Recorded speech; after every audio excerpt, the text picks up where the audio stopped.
Hello. ¿Cómo estás? Yes. Welcome to Talk Comics to Me. I am Champ Champenstein. I'm Mr. T in there. Yeah, but I it's was fine. like, wait a minute. Champ Champenstein. Heather Hadfield. I'm still distracted about you talking about the internet. It's just like some old people shit. I know. Every time I just get so excited about it. Like, I'm very happy for you that you, like, have this good internet. Yeah, it was a choice I needed to make. So it is Thursday, and it is the 14th. And we're here to talk about new comics and just a wild world. Yeah, we're just hanging out, you know. We're bringing you along for the ride. Yeah, it's like Will Smith in Wild Wild West. Wicked, wicked, wild, wicked, wild, wicked, wicked, but we're wild, here wild talking about comics instead. Okay, yeah. Okay, should I go, or do you wanna like lead off with some big I'll girl lead off. stuff? This is some big girl stuff. This is Big Girls. This is issue number 6. This is the last issue of this first story arc. Champ normally gets this, but for some reason Champ does not have it right now. Yeah, I think I just set it down in like a pile, and that makes sense. There's piles all over the place. Actually, it's not too bad. No, not at all. I said that and then was just like, damn, that was like rude of me because there's like no piles today. Yeah, the only pile I have is the pile of comics I like brought over here for you to take home. Right there. Oh, right there. Yeah, and then all those? Yeah.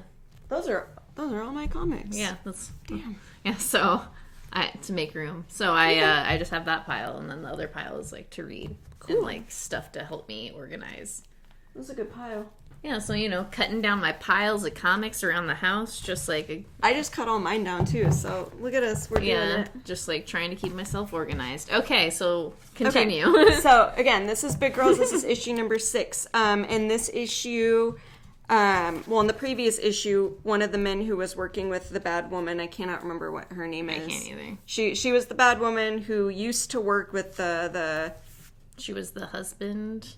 Or she was the wife. She was the wife of the husband who runs the Preserve, which is the group that raises the big women to become fighters against the big boys.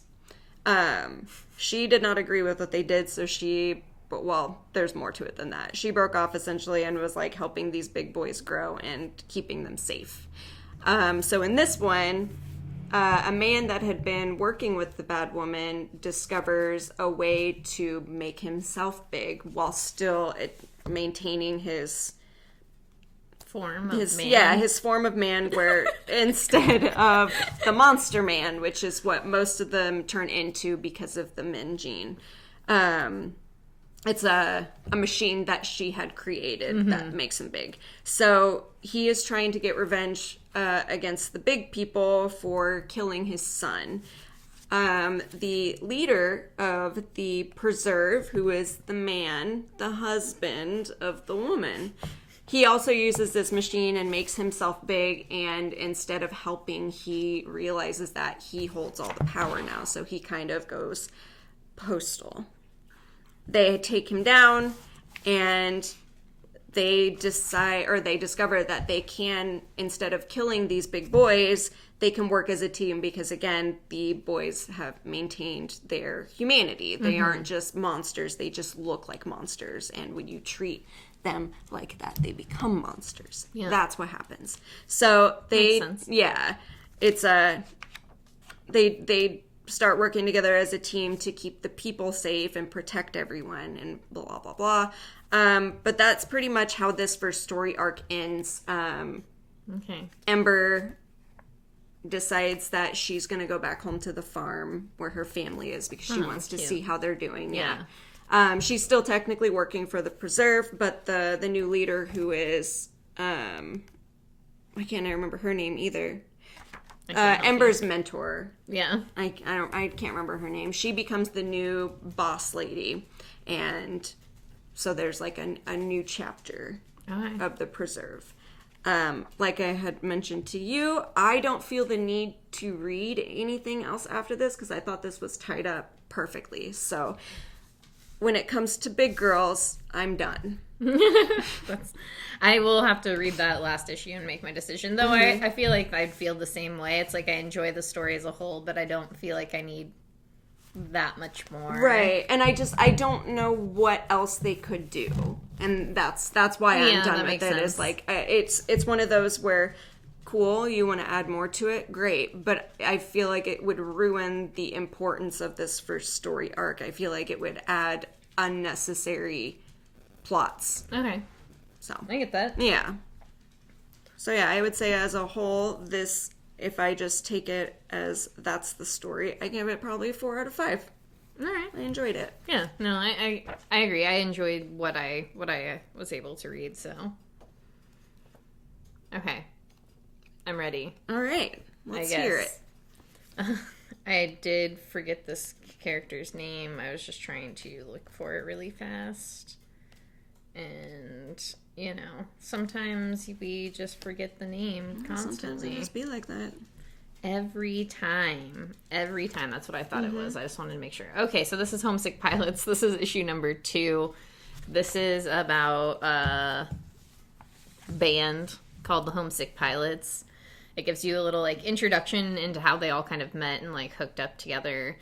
And then kind of brings you back into the story of Amy, who is trying to find the ghosts within this haunted... Or find the ghosts that need to be in this haunted house. Like, in part, they live in items. So, like, the first one is a horseshoe that she is out to find. It's on the cover. Yeah, it's on the cover. It's really, really good.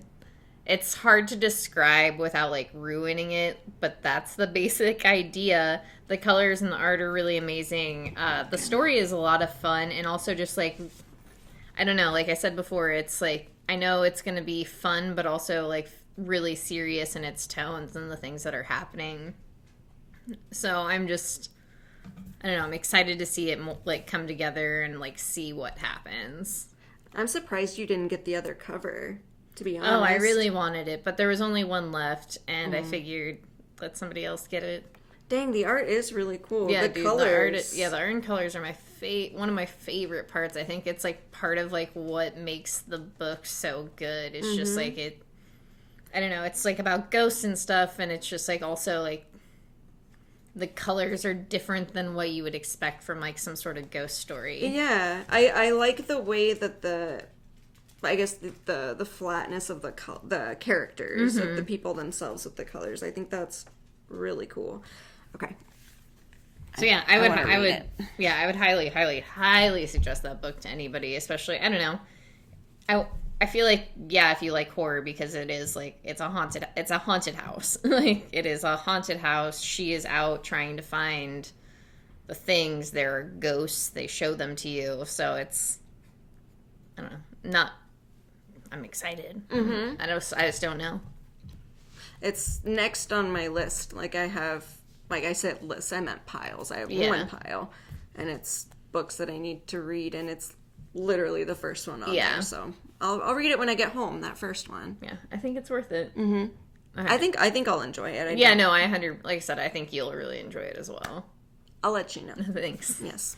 All right, so now we have Autumnal. This is issue number, 4? 4. Yes. And we're learning a lot more about Comfort Notch. Kat Kat is going around asking about people, and she comes across Carol Ravinsky. It's on the back here, and that's helpful. And Carol Ravinsky tells her a story about Clementine. Yeah, so it gives you the pieces of the story to know what is actually happening here. You get the history of the monster in the town, which I think that's why I like this one the most, because it had the classic horror movie research in the library, and then you get the creepy old woman talking about the story. I really love this a whole lot. I love the art in it, especially this part. The flight. Where she gets high, and then it's telling the story. Yeah, and then it just changes. I don't know. No, I also that was one of my favorite parts. And I did also enjoy how much it unfolded exactly kind of like a classic horror. Yep. We've been saying, this book plays that out to in extreme, which is really but not so much where it's heavy handed. Mm-hmm. It just, like, hits the beats really well. It goes, I noticed, back and forth between, like, I don't know, like the 2000s, like, horror kind of movies, and then, like, 70s horror movies. Yeah. In the way that the horror is done, and I love that so much. It's so good. Yeah, no, it is a really, really great book. And, I mean, if you like fall, there's a lot of fall leaves in here. Autumn? I'm sorry. I'm sorry. I just like leaves because they fall. All right, so I'll talk, I guess. I have Bleed Them Dry. This is issue number 6, and this is the last issue of... I mean, they could do more. Mm-hmm. So they left it in, like, a cliffhanger. Is it like a Big Girl situation where they are doing a second arc, or do you just not know? I really don't know. Okay. Honestly. I thought it was going to be one of those where you're like, I'm done with it, though. Like, I did not even I didn't realize it was ending at 6 issues, so I feel like it could, like I said, it could continue very easily. Right. But Harper, I believe that, Harper Holloway. I did it. Nice. And what's the other guy's name? Atticus Black. Yeah. They come head to head, and the story wraps itself up, or so you think. Ooh, ... Yeah, ... Holloway, gets recognized as not being a bad guy, and that, like, Atticus was just a real terrible dude, and I don't know. I really enjoyed the story quite a bit. It's one of like a vampire story. Yeah, and like... I think the way, like, I think I've said this before, I wasn't sure within the first issue. Mm-hmm. But I just really did like how it developed. And yeah, just like for a vampire story too, it's just like something that's not 100% like the normal thing. Right. Where it's like a world full of vampires. There's like a vampire slayer killing people. There's like, and then you have like the cop aspect where they're searching out this vampire slayer. And so where does the story take place? In the future? I mean, like... location-wise, not time-wise. Like, does it ever say? Not really. Okay, like a city in the future. Okay. I just like the whole ninja twist on it. I think it's just supposed to be like some sort of, kind of like cyberpunk-esque world. Like, there's a world built here. Oh, it's their own... Okay, that makes sense. I was just like... Because it seems like, based off of the characters and stuff, it would take place in, like, Tokyo or something.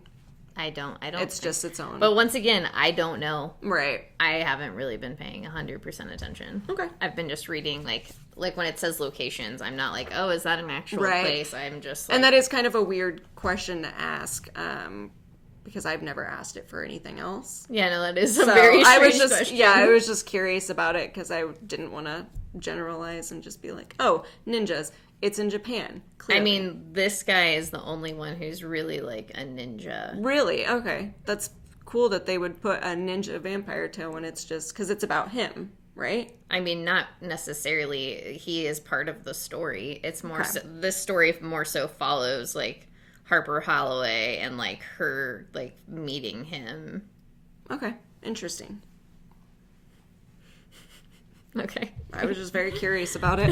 Apparently, I don't know. I've never asked that many questions about a book before, so especially this one. Yeah, I mean, you actually have asked that many questions about a book, but not this particular never that book. One. Yeah. So now we have Dark Detective. This is issue number 1. This has a couple stories. The first one is by Mariko Tamaki and Dan Mora, and it's about Batman. It's a detective story, and he is dead. And there is a magistrate man who is in charge of Gotham, and he's like rounding up all these people who used to wear masks. And then the second story is by Matthew Rosenberg, and I don't want to. Do you want to say this man's name? I don't want to ruin. I can try. Let me see here. Where you at? It is Carmine D. Giandomenico? That sounds, yeah, I think that sounds right. Or it's probably Giandomenico, to be honest. Either way, he does the art. You're the Italian, I guess. Yeah.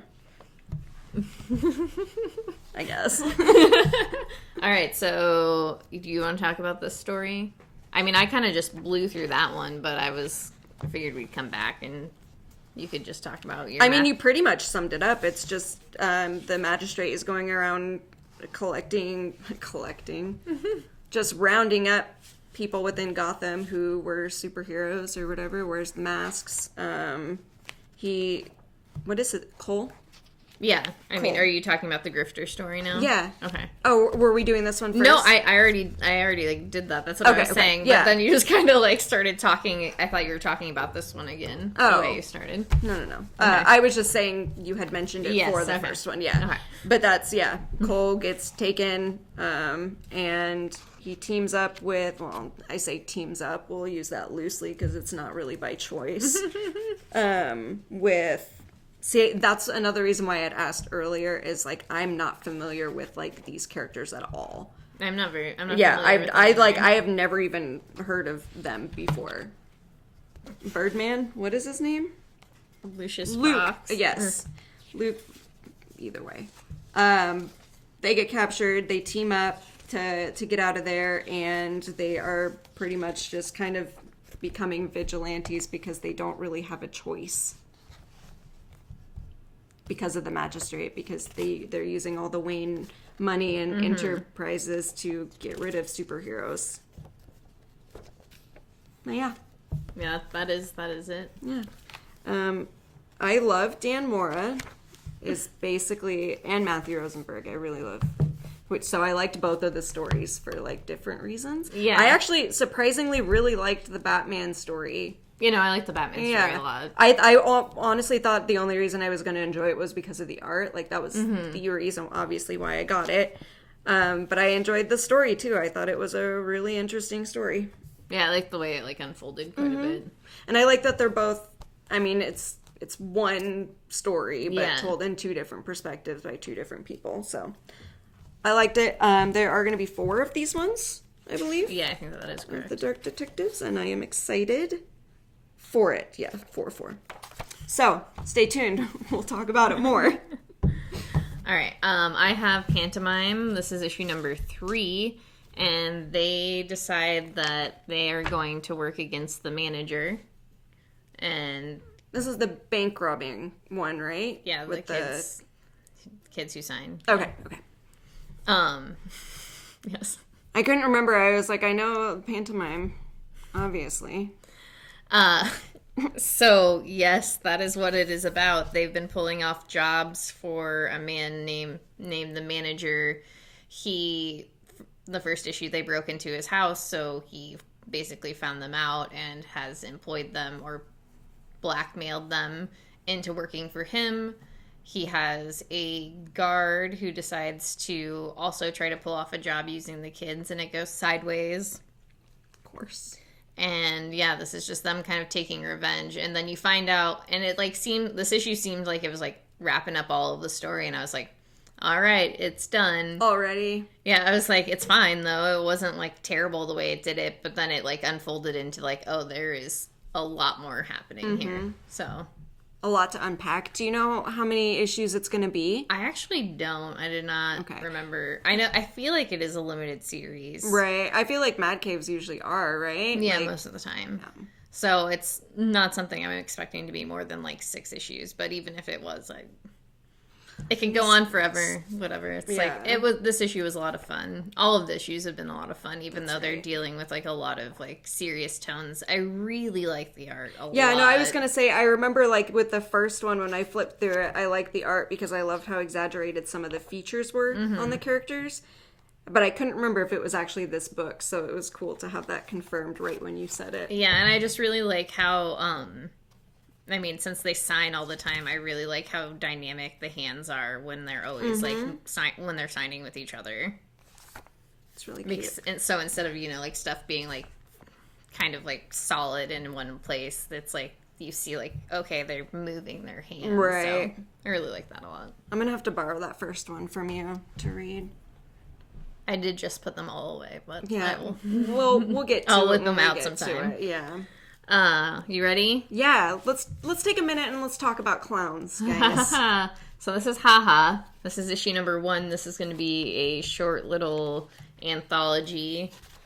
Which I'm very excited about. By W. Maxwell Prince, who writes some real weird shit. It's everything that I've read has been like really strange. I'm just like, what are you doing, dude? Yeah, and this is no exception to that whatsoever. And granted, it is about clowns, which is usually somewhat creepy, but this is just like this particular story was very strange. I did enjoy it quite a bit, but the art is also really good and strange and fit the tone really well. That's what I like the most about it, to be honest. I was trying to explain what happens in this book.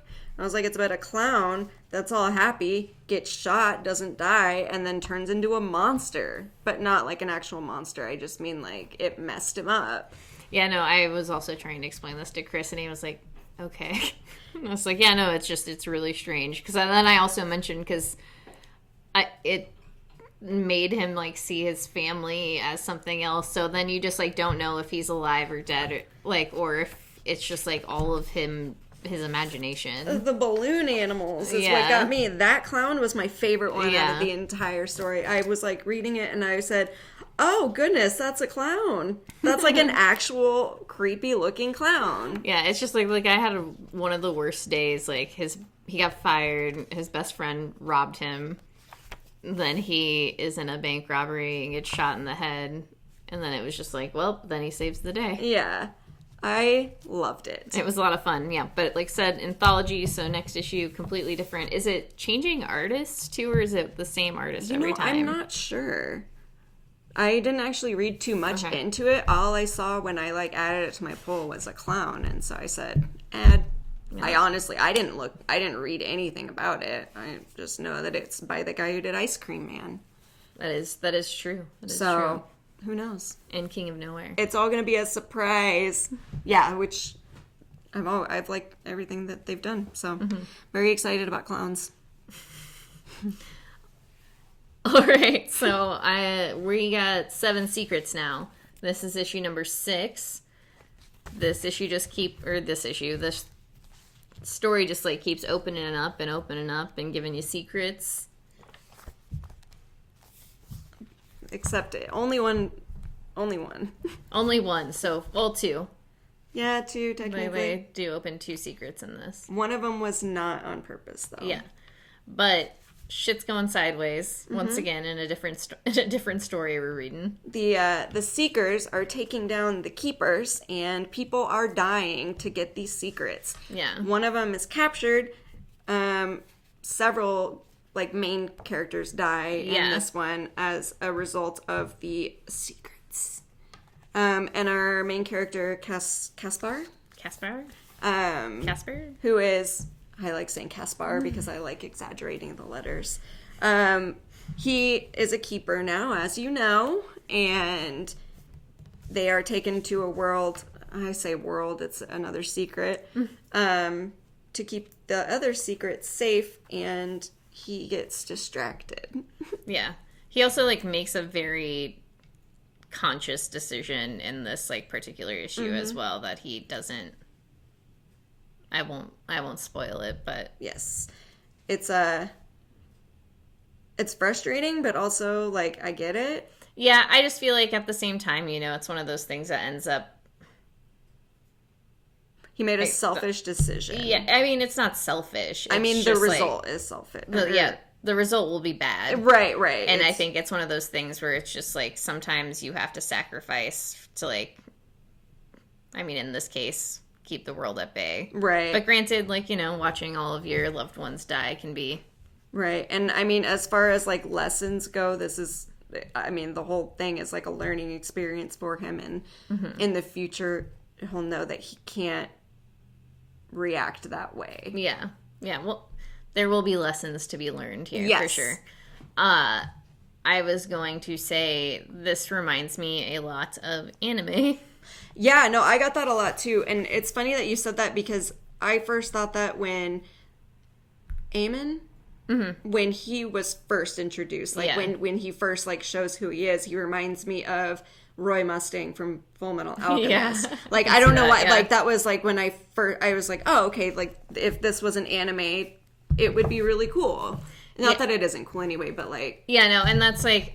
It's not, like, just the art style either. It's just, like, the way the story plays out as well. It's, like, very much, like, a coming-of-age anime for, like, a kid. And it's just, like, I don't know. I really enjoyed, like, that tone of it. Right. Yeah, I really do like this book quite a bit. I do, too. And... I don't know, action stories aren't really my thing. I like them, but I never actively seek them out. But I really like this one a lot, and I think it's probably because of the art and the way that the characters develop. Yeah. I didn't really think I was going to like this book at all, to be honest. So, when I read that preview, I was like, oh, shit. Okay. So I was excited to see more, and every issue I am really excited to read, so. It keeps getting better, and I like that even though Casper is the main character, he's the one that you follow, you kind of develop a relationship with all these other characters, too, in the same way that he does. Which makes their, like, deaths or potential deaths, like, more meaningful and, like, drives the story in a really good way. Right. For sure. I really enjoy it. Yeah, I did not think that I was gonna like it. I added it for some reason instead of just doing the first issue. I must have just known. I was like, you had like a sixth sense. Yeah. Sixth comic sense. My subconscious comic sense. All right, you ready to do this? All right, so Red Mother, this is issue number 12. This book just wrapped itself up. The last one. I don't really want to spoil it for anyone, so I won't. But I will say, I feel like it felt a little rushed. It did. No, I thought that same thing. I mean, they could have done one more issue, but I feel like it would have been the same thing. Yeah, I just felt like the beats of all the other issues, like it took so long to get here, and then to have it just like wrapped up within one issue was like kind of almost a disservice to the whole like story. Right. Because I feel like it could have actually had one more issue, like almost did like expanded this out to be more of like the Red Mother stuff, doing a little more like explaining behind that. More of the bad guy. Yeah, more of the bad guy for like an issue, and then did like one more issue of like, you know, her trying to return to normal life. And even if that was like a little more rushed, that would have been fine. Yeah, and yeah, that does make sense, because I got that same feeling when I was reading it, that the other issues kind of felt like going up the roller coaster, and then this one was just like a continuous drop. Yeah, like, there was no other sort of sideways or like, oh, here's like something else, and it gave you like glimpses of that, but like I said, just like not enough to like make it whole. Right. That being said, the art was incredible. That was incredible. I mean, I really enjoyed the story as a whole. Like, I did really, really like it. But yeah, I would have taken at least one more issue. Or, like, shortened another part up to give me, like, a little more of an ending, if that makes sense. Yeah, it does. I agree 100%. And I don't know. I still think, I don't know, out of 12, probably 10. You're just running out numbers right now. Well, I said 12 because it was 12 issues. I thought it was funny that way. Oh, okay. I get you now. Yeah. I got it. I would say probably a B. Now we're just grading. Yeah. No grades here. Okay, no grades. All right, so now we're going to talk about Lonely Receiver. This is issue number 5. This is a weird little story. Yes, and this is also the last one. Yeah. I had to have Champ explain this to me because I understood it, but also did not get it. Yeah, and I don't know if, like, I explained it even correctly to you. No, you did. You did. Because I didn't even consider codependency as, like, the main, I guess, conclusion to it. Like, I knew that was the theme throughout it, but I didn't consider it fully in this issue. Because to me, it was like, oh, I thought it was all just make-believe. Like, she was stuck in the machine forever, and then she finally comes out of the machine and is like, you know what? I'm done with that. It's not what I thought at all, so... Yeah, I love this story so much, and it just, I think because it It was so weird and visually just so engrossing. Like, just, there was a part in this issue that made me just, like, not scream, but just go, ugh, and, like, hold my face for a couple minutes. And Chris was sitting next to me and was just like, what is wrong with you? And I was like, there's just this thing that happened. What part? It's back here, that one. Oh, yeah. So it was just, like, the intensity of how it is drawn and, like, the way that the story draws you in so much to the art and everything. So you're just, like, almost part of the story. And I think it makes you think a lot. Like, that's, like, one of those things about this story that I really enjoyed, too, is just, like, it's straightforward in what it's saying, but it's also just, like, taking you on this really fucked up, weird ass ride, and you kind of have to figure it out along with her. Mm-hmm. I really did enjoy it too. I liked watching this woman's spiral into madness and then the slow climb back out. I love those kind of, like, movies and stuff. Yeah. So I thought they did a really good job. And I also just really, every Zach Thompson thing that I have read has made me feel the same way, like, uncomfortable, but, like, I can't get enough of it. Yeah. So, yes, I really enjoyed it. I thought it was really well done. I like that the phone looks like a testicle. Yeah, that does fuck me up. That was my favorite part, when she just, like, licks it. Yeah. I was like, I don't know, that's disgusting. Yeah, no, it is just, like, that's what I'm saying. The visuals in this are just, like, Jen Hickman murders it. It's just, like, fantastic. So good. Mm-hmm. Just, like I said, just, like, brings you in such a way where you're, like, yeah, uncomfortable. And, like, the last issue where they're all, like, melding together and, like, becoming, like, just one, like, amoeba sort of thing. Like, it's so gross. You're gonna have to read that that other one that I have. Yeah, I don't know what I can't think of what it's all called. I can think of is the fat gross man on the cover. Yeah, because that is some... And it's something that feeds me, feed. I was almost going to say lonely feeder, but that's not it at all. I am going to have to let you read that, though, when Whit gives that back to me, because you will really enjoy that one, because that's also about, like, technological codependency and, like, dying. Mm-hmm. So it's fantastic. Zach Thompson is an incredibly weird writer. Yeah, that's pretty spot on. Yeah. All right, so this is Marauders. This is issue number 17. I don't know how many more we're getting. It feels like we have to be close to being done. Mm-hmm. But I really like this issue too. Yeah, this one it made me feel a lot of different things, because there's 3 different I would say stories, kind of 3 stories happening, yeah, that are going on. Without spoiling too much, Callisto. Mm-hmm. Callisto? I almost said Calypso. That's why I just said Callisto, because I, like, caught myself as I was saying it. Once the full extent of her mutant abilities, and in order to do that, they have to do the Crucible, which happened in an earlier issue of X-Men. So along with that, Kate is on her own little quest sent by Emma to send invitations to a party to the creepy people. The Verendi? Yes, I don't like them. They scare me. They're too proper. And then Emma is taking Sebastian to a little lighthouse. I don't know what to call it. It's her own little island, which is explained more in the Giant X-Men Magneto issue. Mm-hmm. That's where Emma's whole thing comes into play. So there's a lot of different things going on, but it's all just things that are kind of reaching their conclusion from different series. Yeah. So it's I did really enjoy this. I loved Storm's whole part in it. Mm-hmm. Yeah, no, her part was great. Where she's going and what's going on and stuff. I don't know. I just thought, again, there were a lot of feelings in it, and I think after X of Swords and stuff, this was needed because it really does sum up or kind of bring a close to the stories that were mentioned earlier. Yeah.